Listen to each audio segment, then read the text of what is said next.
Bonjour, je m'appelle Véronique Pakis, je suis généticienne.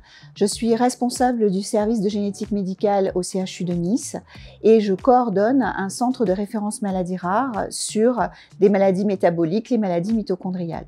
Côté recherche, je dirige une équipe INSERM-CNRS qui travaille sur ces maladies mitochondriales. Je suis également depuis plusieurs années chargée de mission sur la stratégie pour la recherche sur les maladies rares au MESRI, le ministère de l'Enseignement supérieur, de la Recherche et de l'Innovation. Et je m'occupe notamment du suivi du plan national maladies rares, actuellement qui est à sa 3e version, le PNMR3, qui permet de coordonner toutes les actions, offres de soins et recherche sur les maladies rares.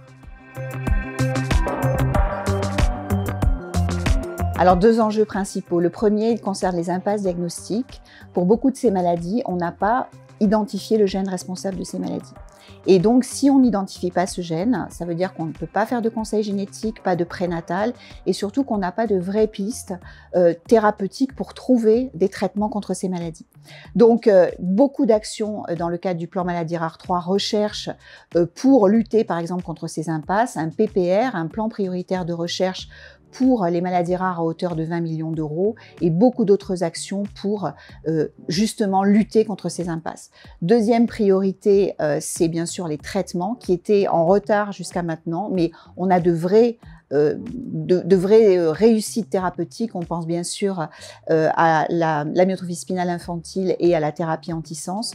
Donc vraiment beaucoup d'actions encore une fois dans le cadre de ce PNMR3 en mobilisant tous les acteurs, y compris les industriels de santé, pour développer l'innovation et les traitements dans ces maladies.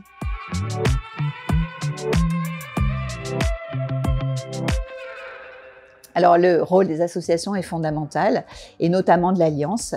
Beaucoup de maladies rares, 5 à 7 000, beaucoup d'associations, des associations très importantes en taille, comme l'AFM, qui ont les moyens de lancer leurs propres appels à projets recherche, et puis d'autres associations plus petites en taille qui sont représentées grâce à l'Alliance. On sait à quel point l'avis des patients est important, et preuve en est la présence des patients et des associations dans tous les groupes de travail du plan, y compris pour la recherche, et je pense à l'action 5.1, qui vise à coordonner la recherche sur les maladies rares en lien avec la recherche qui se passe au niveau européen dans le cadre de ce qu'on appelle le JPRD.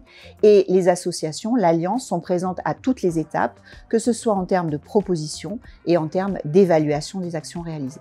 Alors, 20 ans de l'Alliance, quand on regarde le chemin parcouru dans les 20 dernières années en termes de maladies rares, il reste encore beaucoup de choses à faire, mais les progrès sont absolument énorme, et je crois qu'il faut saluer le rôle des associations de patients qui ont été à la fois des lanceurs d'alerte et sans lesquels ces progrès clairement n'auraient pas été possibles. Donc joyeux anniversaire à l'Alliance.